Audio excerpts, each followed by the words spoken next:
Hi everyone. आज हम बात करने वाले हैं एनटीपीसी एग्ज़ाम के बारे में। जो एग्ज़ाम हुआ था एनटीपीसी का सीबीटी 1। तो उसमें काफ़ी सारे इश्यूज़ हैं जो कि स्टूडेंट्स के द्वारा उठाए जा रहे हैं, पर रेलवे बोर्ड उनकी सुन नहीं रहा है। रेलवे बोर्ड सिर्फ अपनी जो बात है वो मनवाने में लगा हुआ है। वो स्टूडेंट्स के लिए बिल्कुल भी नहीं सोच रहा, और वो बार-बार अपने नोटिफ़िकेशंस को ला कर के स्टूडेंट्स के सामने रख रहा है, और वो बता रहा है कि देखिए, हमने जो बोला था वही हमने किया है, पर मेरा मानना है कि आपने जो बोला था वो आपने नहीं किया है। कुछ पॉइंट्स जो मुझे लगता है कि सबके सामने होना चाहिए, उन पॉइंट्स को मैं अभी आपको बता रहा हूँ। सबसे पहली बात, वो बार-बार अपने नोटिफ़िकेशंस के बारे में बोल रहे हैं। तो उन्होंने तो ये भी बोला था कि हमारा जो एग्ज़ाम होगा वो टेंटेटिवली जो है वो जून टू सितंबर 2019 के बीच में कंप्लीट हो जाएगा। क्या ऐसा हुआ? नहीं, ऐसा नहीं हुआ। तो आप अपने नोटिफ़िकेशंस को बार-बार ला रहे हो, तो आप ऐसा क्यों कर रहे हो? आपने तो जो बोला वो आपने नहीं किया, ठीक है? दूसरी बात, ये वो सारे पोस्ट हैं जो कि एनटीपीसी सीबीटी 1 एनटीपीसी के एग्ज़ाम्स में ये सारे पोस्ट के लिए एग्ज़ाम हुआ था, और इसमें से कैंडिडेट्स को शॉर्टलिस्ट किया गया था। मेरा मानना ये है कि ये एक पहला स्टेज का एग्ज़ाम था, और सारे जो पोस्ट हैं उनके लिए कंबाइंड एग्ज़ाम लिया गया था। तो आपको एक कॉमन कट ऑफ बनाना चाहिए था, जो कि आपने नहीं बनाया, ठीक है? क्योंकि आप सारे पोस्ट का एग्ज़ाम अगर आप साथ में ले रहे हो, तो आपको एक कॉमन कट ऑफ ही देना चाहिए, ना कि आप लेवल वाइज़ कट ऑफ दे दो या फिर पोस्ट वाइज़ कट ऑफ दे दो। इससे घाटा ना सिर्फ वैसे स्टूडेंट्स को हुआ है जो क्वालिफ़ाई नहीं कर पाए हैं, बल्कि वैसे स्टूडेंट्स का भी होगा जिन्होंने एग्ज़ाम को क्वालिफ़ाई कर लिया है, ठीक है? तो चलिए, ये आपने यहाँ पे आप देख सकते हैं कि ये सारे पोस्ट थे जिनके लिए एनटीपीसी ने अपना एडवर्टाइज़मेंट निकाला था। बट उन्होंने क्या किया कि एक कॉमन एग्ज़ाम तो लिया, लेकिन सीबीटी 1 के बाद ही उन्होंने लेवल वाइज़ और पोस्ट वाइज़ कट ऑफ दे दिए। पोस्ट वाइज़ कट ऑफ कुल 13 आप यहाँ देख सकते हो कि ग्रेजुएट के लिए 8 पोस्ट था, और अंडर ग्रेजुएट के लिए 5 पोस्ट था। यानी कि टोटल 13 पोस्ट के लिए उन्होंने 13 कट ऑफ्स जारी किए हैं। यानी कि जिन्होंने लेवल 6 क्वालिफ़ाई किया है, लेवल 6 के लिए क्वालिफ़ाई किया है, तो लेवल 6 में भी 2 पोस्ट हैं, स्टेशन मास्टर और कमर्शियल अप्रेंटिस। तो कई स्टूडेंट्स ऐसे हैं जो कि लेवल 6 में सिर्फ एक पोस्ट स्टेशन मास्टर के लिए क्वालिफ़ाइड हैं। तो आप जब एग्ज़ाम दोगे, तो आप कमर्शियल अप्रेंटिस के लिए एप्लीकेबल नहीं होगे, चाहे आपका सीबीटी 2 में मार्क्स उस ज़ोन में कमर्शियल अप्रेंटिस के जितना ही हो, बट आप उसके लिए एलिजिबल नहीं होंगे, क्योंकि आपको पहले ही सीबीटी में बता दिया गया है कि आप सिर्फ़ और सिर्फ़ स्टेशन मास्टर के लिए एप्लीकेबल हो, ना कि कमर्शियल अप्रेंटिस के लिए, क्योंकि दोनों का कट ऑफ अलग-अलग जारी किया गया है, ठीक है? अब चलिए आगे आते हैं। यहाँ पे आरआरबी ने अपने पैरा 6 में क्लियरली ये मेंशन किया है कि RRB wise shortlisting of candidates for second stage CBT shall be done at the rate of 20 times the vacancies. आप जब कोई भी नोटिफिकेशन देते हो, तो आप जहाँ भी आप मेंशन करते हो, तो आपको वहाँ पे पूरी बात मेंशन करनी चाहिए। अब कोई स्टूडेंट अगर सिर्फ इस पॉइंट को देख करके एग्ज़ाम लिख रहा होगा, तो उसे तो यही लगेगा कि टोटल वैकेंसीज़ जो है उसके 20 टाइम्स आपने शॉर्टलिस्ट किए हैं। आपने यहाँ पर बिल्कुल भी मेंशन नहीं किया है कि आप लेवल वाइज़ कट ऑफ बनाने वाले हैं, लेवल वाइज़ आप 20 टाइम्स कैंडिडेट को बुलाने वाले हैं, और पोस्ट वाइज़ आप 20 टाइम्स कैंडिडेट को बुलाने वाले हैं। तो यहाँ भी आपने बिल्कुल बहुत बड़ी गलती की है। आपने स्टूडेंट्स को धोखे में रखा है, और आपको ये बिल्कुल नहीं करना चाहिए था। आप अभी भी अपनी गलती नहीं मान रहे हो, ये बिल्कुल आप गलत कर रहे हो, ठीक है? अब आगे चलते हैं। देखिए, इस पॉइंट में आप देखिए ये इन्होंने क्या लिखा है। इन्होंने लिखा है कि ऑन कंप्लीशन, मैं आपको बता दूं, दिखा दूंगा मैं आपको यहाँ पे, ये यहाँ पे पढ़िए। On completion of all stages of recruitment process, RRBs will allot post and railway unit as per the options of the eligible candidates only subject to merit, medical standard and vacancy position। आपने यहाँ पे कहा है कि जब सारे stage के recruitment process complete हो जाएंगे तभी आप पोस्ट अलॉट करोगे, ना कि आप CBT 1 में ही पोस्ट अलॉट कर दोगे। आपने ऑब्वियसली CBT 1 में पोस्ट अलॉट किया है, आप ऐसा नहीं बोल सकते कि आपने पोस्ट अलॉट नहीं किया है। आपने पोस्ट अलॉट किया है। आपने सर्टन स्टूडेंट्स को बता दिया है कि आप स्टेशन मास्टर के लिए एलिजिबल हो या फिर गुड्स गार्ड के लिए एलिजिबल हो या फिर दोनों के लिए एलिजिबल हो।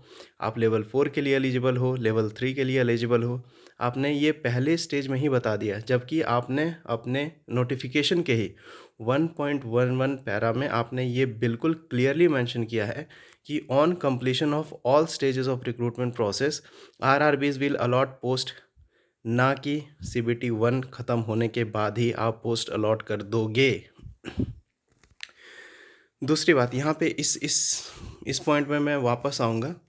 अब यहाँ पे आप देख सकते हो कि RRB बार बार ये बोल रहा है, आप जैसे देख पा रहे हो कि RRB बार बार ये बात बोल रहा है कि अब हमारे हाथ में कुछ भी नहीं है और नोटिफिकेशन में जैसा है वैसा ही होगा।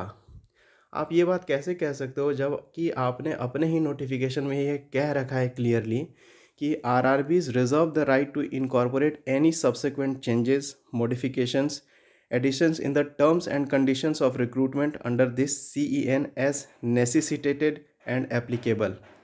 तो जब आपने खुद ही ये बोल रखा है कि ज़रूरत पड़ने पर इसमें मॉडिफिकेशन किया जा सकता है, सब्सिक्वेंट चेंजेस किया जा सकता है, तो आप ये क्यों बोल रहे हो कि जो नोटिफिकेशन हमने दे दिया बस वो फुल एंड फाइनल है, अब कुछ भी नहीं हो सकता?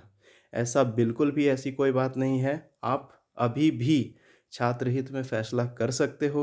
आप चाहो तो रिवाइज़ रिज़ल्ट दे सकते हो। आपने खुद ही नोटिफिकेशन में ये बात क्लियरली कह रखी है, ठीक है। तो ये पॉइंट भी यहाँ से क्लियर होता है कि यहाँ जो RRB बार बार ये अपनी बात को दोहराता है कि अब कुछ नहीं हो सकता, अब कुछ नहीं हो सकता, हो बहुत कुछ सकता है, आप करना नहीं चाहते हो, ठीक है। चलिए, ये पॉइंट भी आपने देख लिया। चलिए अब आगे देखते हैं। हाँ, अब देखिए यहाँ ये एक बहुत बड़ा इशू है। ये आप जो देख रहे हो ये बहुत बड़ा एक इशू है। इशू कैसे है? जब RRB ने अपना रिक्रूटमेंट निकाला था तो उस टाइम पे 2019 चल रहा था, वो भी मुझे जहाँ तक लगता है फरवरी मार्च का मंथ था। और आज आप फरवरी मार्च 2022 ऑलमोस्ट आप पहुँच चुके हो। तो आप 3 साल का डिले कर चुके हो रिक्रूटमेंट प्रोसेस में, ठीक है। अब आप एक बात बताइए कि क्या ये ज़रूरी है कि उस टाइम जो स्टूडेंट स्टेशन मास्टर के लिए फ़िट हो रहा था, मेडिकली जो फ़िट था, वो आज भी स्टेशन मास्टर या गुड्स गार्ड के लिए फ़िट हो? क्योंकि स्टेशन मास्टर और गुड्स गार्ड के लिए A2 मेडिकल स्टैंडर्ड चाहिए, ठीक है। तो आप ये बताइए कि क्या ऐसा पॉसिबल नहीं है कि जिन सारे स्टूडेंट्स ने फॉर्म भरा था उस टाइम उनकी मेडिकल स्टैंडर्ड रही होगी A2, उन्होंने चेक कराया होगा, उनका मेडिकल स्टैंडर्ड A2 रहा होगा और उन्होंने पोस्ट प्रायोरिटी में स्टेशन मास्टर और गुड्स गार्ड को ऊपर रखा होगा, ठीक है। अब अभी क्या है कि आपने पोस्ट वाइज कट ऑफ निकाल दी है, ठीक है, और आपने लेवल वाइज कट ऑफ निकाल दी है।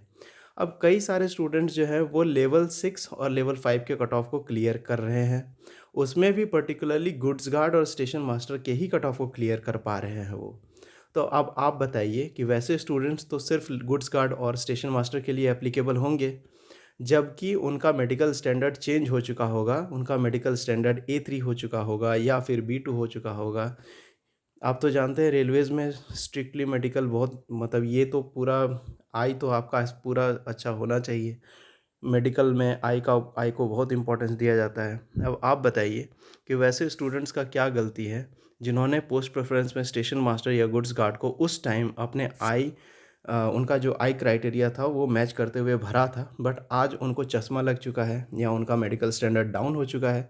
तो वैसे स्टूडेंट तो CBT 2 देने से पहले ही बाहर हो चुके हैं, जिन्होंने सिर्फ स्टेशन मास्टर या गुड्स गार्ड को ऑप्ट किया था और उन्होंने स्टेशन मास्टर या गुड्स गार्ड के ही कट ऑफ को पार किया है। वैसे स्टूडेंट आप कंपटीशन से बाहर हो, ठीक है।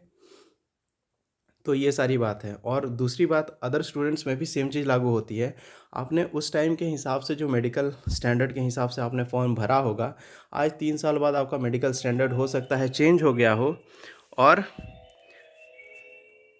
और अब आप सीबीटी 2 देने से पहले ही खुद को बाहर मानिए, अगर आपका मेडिकल स्टैंडर्ड चेंज हो चुका है इन 3 सालों में तो। ठीक है। तो रेलवे बोर्ड की यहाँ भी एक बहुत बड़ी गलती है। यहाँ से भी पता चलता है कि उन्हें लेवल वाइज या फिर क्या बोलते हैं उसको, पोस्ट वाइज कट ऑफ नहीं देना चाहिए था।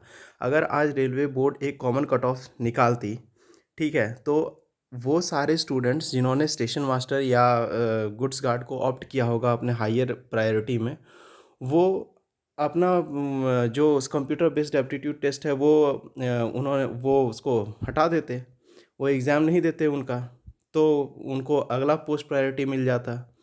अच्छा, जिन्होंने गुड्स गार्ड को रखा होगा ऊपर, ठीक है, वो लेवल 5 में अपीयर नहीं होते, एटलीस्ट उन्हें लेवल 4, लेवल 3, लेवल 2, लेवल 2 तो मिलता। बट अब तो उनके हाथ से ये सारा चीज़ जा चुका है, अब उन्हें कुछ भी नहीं मिलेगा। ठीक है। तो यहाँ पर भी रेलवे ने बहुत बड़ा ब्लंडर किया है, स्टूडेंट्स के साथ धोखा किया है, उन्हें ऐसा नहीं करना चाहिए था। ठीक है, आगे बढ़ते हैं। अब सारा जड़ जो है ना वो यहाँ से स्टार्ट होता है। रेलवे बार बार अपने नोटिफिकेशन के पैरा 13.1, 13.2 और जो एक उनका डायग्राम है जो बताता है कि किस तरह से रिक्रूटमेंट प्रोसेस आगे चलेगा, उसको साइड करता रहता है। अब यहाँ पर भी रेलवे पूरी तरह से सही नहीं है। क्यों नहीं सही है?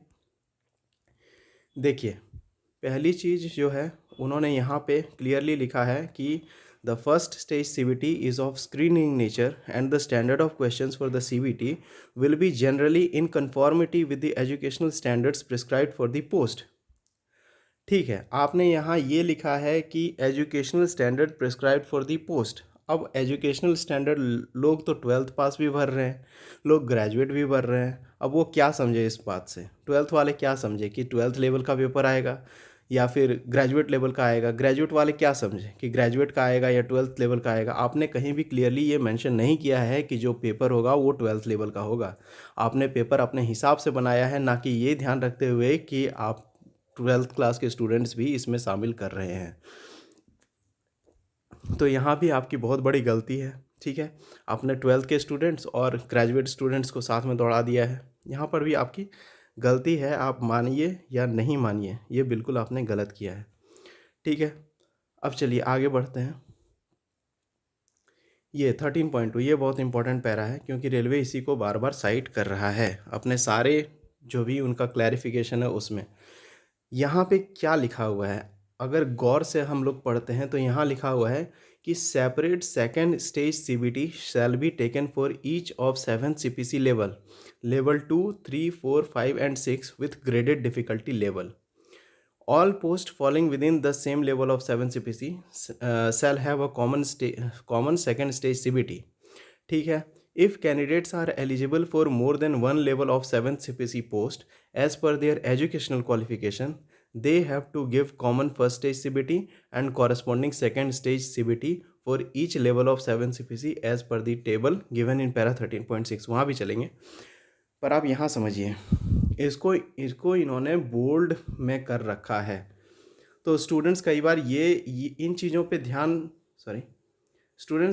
इन चीज़ों पे ध्यान नहीं देते हैं। ठीक है, जो कि बोल्ड नहीं है, इन चीज़ों पे स्टूडेंट्स का ध्यान नहीं जाता है, क्योंकि ये बोल्ड नहीं है। बट रेलवे ने जिसको बोल्ड कर रखा है उसकी बात अभी करते हैं। ठीक है, यहाँ पे इन्होंने कहीं भी ये मेंशन नहीं किया है, मैं एक बार फिर से रिपीट कर दूं, यहाँ पे इन्होंने कहीं भी ये मेंशन नहीं किया है कि हम जो कट ऑफ बनाएंगे वो लेवल वाइज बनाएंगे या फिर पोस्ट वाइज बनाएंगे। क्या इन्होंने यहाँ कोई क्लैरिफिकेशन दिया है इस रिगार्डिंग? नहीं। इन्होंने क्या लिखा है? इन्होंने लिखा है कि separate second stage CBT shall be taken for each of the 7 CPC level. यानी कि ये सेकंड स्टेज की बात कर रहे हैं कि सेकंड स्टेज में आपका जो सेपरेट एग्ज़ाम होगा लेवल वाइज। ठीक है, आपने ये ज़रूर लिखा है कि सीबीटी 2 में सेपरेट एग्ज़ाम होगा लेवल वाइज, लेकिन इसका कहाँ से आपने ये मतलब निकाल लिया कि हम लेवल वाइज कट ऑफ भी प्रिपेयर कर देंगे? आपने ये तो नहीं लिखा कि हम लेवल वाइज कट ऑफ भी प्रिपेयर कर देंगे और फिर उस लेवल वाइज कट ऑफ में फॉल करने वाले को corresponding level wise CBT 2 second stage देने को मिलेगा। आपने तो यहाँ सिर्फ एजुकेशनल क्वालिफिकेशन की बात करी है। मैं आपको दिखा दूँ यहाँ पर, एक सेकेंड। आपने यहाँ सिर्फ एजुकेशनल क्वालिफिकेशन की बात करी है। आपने यहाँ पे जो बात करी है वो करी है common CBT second stage CBT की, और all post following with in same level of 7 CPC. आपने ये सारी बातें करी है। आपने कहाँ ये चीज़ बोला है कि हम जो कट ऑफ बनाने वाले हैं वो पोस्ट वाइज बनाने वाले हैं, लेवल वाइज बनाने वाले हैं, इसीलिए आप अपना जो सीबीटी 1 एग्ज़ाम होगा वो उसी के हिसाब से दीजिएगा। आप ये मत समझिएगा कि आपका जो सीबीटी 1 है वो पहले की तरह ही होगा। आपने ये कहीं भी किसी भी तरह से इस चीज़ को आपने मेंशन नहीं किया है। हाँ, आपने एक चीज़ यहाँ पे मेंशन किया है और बहुत चालाकी से किया है। मैं ये बोलना चाहता हूँ कि आपने बहुत ही चालाकी से किया है, क्योंकि स्टूडेंट्स तो नहीं समझते ना। आपने पूरा 71 पेज का आपने एक पूरा एक खाका तैयार कर दिया है, जिसमें कि सुप्रीम कोर्ट का एक पूरा ऑर्डर आ जाता है, कोर्ट का वर्डिक्ट आ जाता है। आपने उतना बड़ा नोटिफिकेशन तैयार कर दिया है, और आज जब आपका ये नोटिफिकेशन का लूप होल जब स्टूडेंट्स को पता चल रहा है, तो आप अपने नोटिफिकेशंस को बार बार ला करके स्टूडेंट्स के सामने रख रहे हैं, जो कि बिल्कुल गलत बात है। आपने क्या किया है यहाँ पर, आप यहाँ पे देख सकते हैं कि जो यहाँ पे आपने लिखा है कि total number of candidates to be shortlisted shall be 20 times the community wise vacancies of post. यहाँ तक पढ़ने के बाद क्या पता चलता है कि आप 20 times community wise vacancies of post के बराबर स्टूडेंट्स को शॉर्ट लिस्ट करने वाले हो। यहाँ तक तो पता चलता है, ठीक है। As per their merit in first stage CBT, यहाँ तक भी समझ में आता है। बट आपने ये जो चालाकी से यहाँ जो एक चीज़ जो जोड़ रखा है, ये स्टूडेंट्स नहीं समझ पाए आपकी चालाकी को। यहाँ पे आपने जो कम चॉइस ऑफ पोस्ट आपने कर रखा है, ये चीज़ आपको खुद पता नहीं होगी तो स्टूडेंट्स को कहाँ से पता चलेगा। ना आपने इसके बारे में कोई किसी तरह से कोई क्लैरिफिकेशन दिया है, ना कोई आपने एग्ज़ाम से पहले किसी तरह से स्टूडेंट को ये बताने की कोशिश की है कि आपका जो रिज़ल्ट होगा वो इस तरह से होगा। अच्छा, दूसरी बात, आपने यहाँ पे क्लियरली बताया है कि कम चॉइस ऑफ पोस्ट, मतलब पोस्ट के हिसाब से आप जो होगा आप सीबीटी 1 का रिज़ल्ट देंगे। अब मैं यहाँ पे आना चाहता हूँ इस जगह पे, ठीक है। यहाँ पे आप इस चीज़ को आप देखिए, आप पढ़िए, ये यहाँ से पढ़िए। Once candidates have been empanelled as per their merit choice, they will forfeit the right to be considered for any other post category within the same level of 7 CPC। आप CBT2 के बाद जब पोस्ट एलोकेट करते हो, तब आप जो है यहाँ पे क्लियरली लिखते हो कि they will forfeit the right to be considered for any other post category within the same level of 7 CPC। तो आपने जब CBT1 में चॉइस ऑफ पोस्ट के हिसाब से अलॉट किया है वैकेंसीज़ को, तो आपने फिर यहाँ पे आपने एक स्टूडेंट को फिर बार बार क्यों आपने कंसिडर किया? एक स्टूडेंट को आपने जब यहाँ पे क्लियरली लिखा है they will forfeit the right to be consider for any other post category, तो आपने जब सीबीटी 1 में पोस्ट वाइज ही आपको कट ऑफ बनाना था, तो आपने जब किसी स्टूडेंट को स्टेशन मास्टर के लिए आपने उसको जब रिकॉग्नाइज़ कर लिया कि हाँ इस स्टूडेंट का पोस्ट प्रायोरिटी में स्टेशन मास्टर सबसे ऊपर है और इसका मार्क्स उतना है कि ये पोस्ट वाइज स्टेशन मास्टर के लिए एलिजिबल है, तो जब आपने किसी स्टूडेंट को स्टेशन मास्टर का पोस्ट अलॉट कर दिया, तो फिर आप उसी स्टूडेंट को वापस से फिर कमर्शियल अप्रेंटिस में भी अलॉट कर रहे हो, आप वापस से लेवल 4 में भी उसको अलॉट कर रहे हो, आप लेवल 3 में भी अलॉट कर रहे हो, लेवल 2 में भी अलॉट कर रहे हो। ये मतलब कैसा आपने पोस्ट वाइज कट ऑफ बनाया है? मेरी समझ से तो बाहर है। ना स्टूडेंट समझ पा रहे हैं, ना मेरी समझ में आ रहा है। पता नहीं आप क्या बनाते हो, कैसे बनाते हो रिज़ल्ट, मुझे तो नहीं पता चलता है, ठीक है। मुझे तो बस इतना पता है कि अगर आपको पोस्ट वाइज कट ऑफ ही बनानी थी, तो अगर आपने किसी स्टूडेंट को स्टेशन मास्टर के लिए कंसिडर कर लिया एक बार, तो उसे वापस से दूसरे पोस्ट में कंसिडर करने की क्या ज़रूरत थी? ठीक है, आपको सीबीटी 2 दिलाना था ना, आपको तो पोस्ट अभी तो यार आपकी गलती यही है कि आपको पोस्ट वाइज अभी तो बनाना ही नहीं चाहिए था, ना लेवल वाइज बनाना चाहिए था, ना पोस्ट वाइज बनाना चाहिए था। अब आप चूँकि ये हवाला दे रहे हो कि हमने नोटिफ़िकेशन में पोस्ट वाइज़ हमने बोल रखा है, ठीक है, आप पोस्ट वाइज़ कट ऑफ बना रहे हो, तो आप जब किसी स्टूडेंट ने स्टेशन मास्टर के कट ऑफ को पार कर लिया और उसके पोस्ट प्रायोरिटी में स्टेशन मास्टर नंबर 1 पे है, आपने उसको एक बार कंसिडर कर लिया कि आप सीबीटी 2 में हम आपको आपके सीबीटी 1 के मार्क्स के हिसाब से कंसिडर कर रहे हैं स्टेशन मास्टर के लिए। अब आपका आगे का जो जर्नी होगा सीबीटी 2 में, वो आप उसके आगे आपको स्टेशन मास्टर मिलेगा या आपको कमर्शियल अप्रेंटिस मिलेगा या आपको गुड्स गार्ड मिलेगा, वो आपके सीबीटी 2 के मार्क्स पे डिपेंड करता है। लेकिन फ़िलहाल हमने आपको सीबीटी 1 में स्टेशन मास्टर के लिए कंसिडर किया है। ऐसा बोल के भी आप उसको एक कैंडिडेट को एक बार सेलेक्ट करके आप आगे भेज सकते थे, लेकिन आपने ऐसा नहीं किया। आपने चॉइस ऑफ पोस्ट, ये पोस्ट वाइज़ भी अगर आपने कट ऑफ बनाया है तो ये भी गलत बनाया है, ठीक है। आपने क्या किया है कि आपने जो जिनका मार्क्स ऊपर था, जो स्टेशन मास्टर जिनका फर्स्ट प्रायोरिटी में स्टेशन मास्टर था, सेकंड प्रायोरिटी में गुड्स गार्ड था, आपने क्या किया है उसी कैंडिडेट को आपने स्टेशन मास्टर के लिए भी सीबीटी 2 में काउंट कर लिया है। फिर उन्हीं का आप सेकंड पोस्ट प्रेफरेंस देख रहे हो और उनको फिर इस गुड्स गार्ड के लिए भी सीबीटी 2 में काउंट कर लिया है आपने। ये तो गलत है। आपने खुद ही बोला है कि once candidate have been empanelled as per their merit choice, they will forfeit the right to be considered for any other post category. तो आप अपने ही बोले नोटिफिकेशन में, फिर आप अपने ही फंस रहे हो बार बार। चलिए यहाँ से आगे बढ़ते हैं, ठीक है। ये रहा। अच्छा, यहाँ पे इस चीज़ को देख करके मुझे नहीं समझ में आ रहा है स्टूडेंट्स को कैसे पता चलेगा कि उनका जो रिज़ल्ट आने वाला है वो लेवल वाइज आने वाला है या पोस्ट वाइज आने वाला है। आपने सीबीटी 1 कॉमन किया, ठीक है, सबों ने सीबीटी 1 दिया, सबों ने इन सारे पोस्ट के लिए एग्ज़ाम दिया, ठीक है। अब आपने क्या किया कि सीबीटी 2 से पहले ही आपने अलग अलग, इसके लिए अलग कट ऑफ बना दिया, इसके लिए अलग बना दिया, इसके लिए अलग बना दिया। आपने कहाँ यहाँ पे मेंशन किया है? आपने इस पूरे स्लाइड में आपने कहाँ मेंशन किया है कि आप लेवल वाइज कट ऑफ बनाने वाले हो सीबीटी 1 में ही? आपने ये ज़रूर मेंशन किया है कि CBT second stage CBT common for all level 2 post होगा, लेवल 3 पोस्ट के लिए अलग होगा, लेवल 4 पोस्ट के लिए अलग होगा, लेवल 5 पोस्ट के लिए अलग होगा और लेवल 6 पोस्ट के लिए अलग होगा। आपने ये ज़रूर मेंशन किया है, मैं ये बोलूँगा कि आपने ये मेंशन किया है, लेकिन आपने कहाँ इससे इसको देख कर के कहाँ से ये पता चलेगा स्टूडेंट को कि आप जो सीबीटी 1 में ही कट ऑफ देने वाले हो वो लेवल वाइज देने वाले हो और पोस्ट वाइज देने वाले हो? जनरल स्टूडेंट को तो यही समझ में आएगा ना कि मुझे एग्ज़ाम देना है, सीबीटी 1 देना है, उसमें मैं क्वालिफ़ाई कर जाऊँगा। अगर मैं ग्रेजुएट लेवल पे हूँ, तो फिर मुझे लेवल 4 भी देने को मिलेगा, लेवल 5 भी देने को मिलेगा, लेवल 6 भी देने को मिलेगा। जो 12th के कैंडिडेट हैं, उनको समझ में आ जाएगा कि मुझे लेवल 2 और लेवल 3 देने को मिलेगा, ठीक है? और जो ग्रेजुएट के हैं, वो उन्हें सारा कुछ लेवल देने को मिलेगा। यहाँ से तो यही पता चल रहा है ना।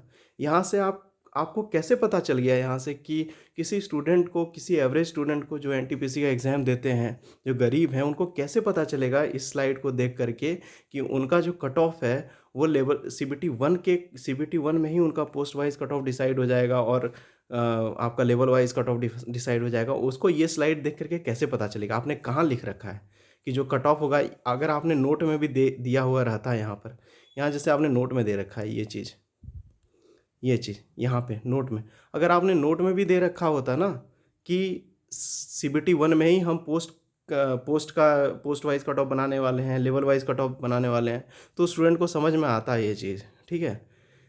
लेकिन आपने कुछ भी नहीं बोला है यहाँ पे, कुछ भी नहीं, ठीक है। आपने बस ये बोला है कि कॉमन फॉर लेवल 2 पोस्ट होगा, कॉमन फॉर लेवल 3 पोस्ट होगा, कॉमन फॉर लेवल 4 पोस्ट होगा। आपने ये कहीं भी इसमें नहीं ज़िक्र किया है इसका कि हम जो कट ऑफ बनाने वाले हैं वो लेवल वाइज़ बनाने वाले हैं या पोस्ट वाइज़ बनाने वाले हैं। ना, और ना ही इस स्लाइड को देखने के बाद ये समझ में आता है, एक जनरल स्टूडेंट को ये चीज़ नहीं समझ में आएगा कभी भी कि आप लेवल वाइज़ कट ऑफ बना दोगे और फिर कॉरेस्पॉन्डिंग सीबीटी 2 आप दिलवाओगे उसको, ठीक है। यहाँ इसको देख करके सिर्फ़ और सिर्फ एक बात समझ में आती है कि मुझे सीबीटी 1 जो है वो क्लियर करना है, उसका कट ऑफ क्लियर करना है जो कि कॉमन आएगा, और मुझे सीबीटी 2 जो है वो, अगर मैंने मान लीजिए कि मैं अगर मैं मुझे मैंने ग्रेजुएशन कर रखा है तो मुझे लेवल 4, लेवल 5 और लेवल 6 ये 3 चीज़ तो मुझे देने को ही मिलेगा और लेवल 2 और 3 भी देने को मिलेगा। और 12th वाले ये समझेंगे कि अच्छा मुझे तो लेवल 2 और लेवल 3 देने को मिलेगा। अब पता नहीं आपकी रीज़निंग क्या बोलती है, मुझे तो नहीं पता, बट इतना इंटेलिजेंट एनटीपीसी का एक जनरल स्टूडेंट नहीं होता है जो कि तैयारी करता है वो समझ ले कि क्या हो रहा है क्या नहीं हो रहा है। ठीक है? तो आपका जो नोटिफ़िकेशन है वो भी कोई बहुत दूध का धुला हुआ नोटिफ़िकेशन नहीं है। आपने अपने नोटिफ़िकेशन में ही बहुत सारे लूप होल्स छोड़ रखे हैं। तो आपको रिवाइज़ रिज़ल्ट देने में क्या प्रॉब्लम है? आप रिवाइज़ रिज़ल्ट दे सकते हो, आप स्टूडेंट के फ़ेवर में फ़ैसला कर सकते हो, बट फिर भी आप नहीं देना चाहते, ये तो आपकी गलती है। ये तो कोर्ट में चैलेंज होगा ही और ऑब्वियसली होना भी चाहिए, कोर्ट में चैलेंज होगा और मुझे लगता है कि एक छात्र हित में फ़ैसला होना चाहिए क्योंकि एक स्टूडेंट जो है वो 3-3 साल मेहनत करता है और फिर आपकी वैकेंसी क्लियर नहीं होती है, अभी भी नहीं होगी। आगे कब वैकेंसी आएगी वो भी नहीं पता है। और स्टूडेंट्स आपसे 7 लाख जॉब नहीं माँग रहे, वो तो सिर्फ़ ये बोल रहे हैं कि भैया हमें आप 7 लाख कैंडिडेट्स दे दो। अच्छा, आपने घोटाला कर रखा है, 10 टू 11th टाइम लेकर के आप बोल रहे हो कि 20 टाइम्स हमने लिया है और आप ये 13.2 और 13 पॉइंट यहाँ तो मैंने पूरा आपको बता रखा है कि आपने क्या गलती करी है। आई होप कुछ समझ में आए और आप छात्र हित में फ़ैसला करेंगे। धन्यवाद।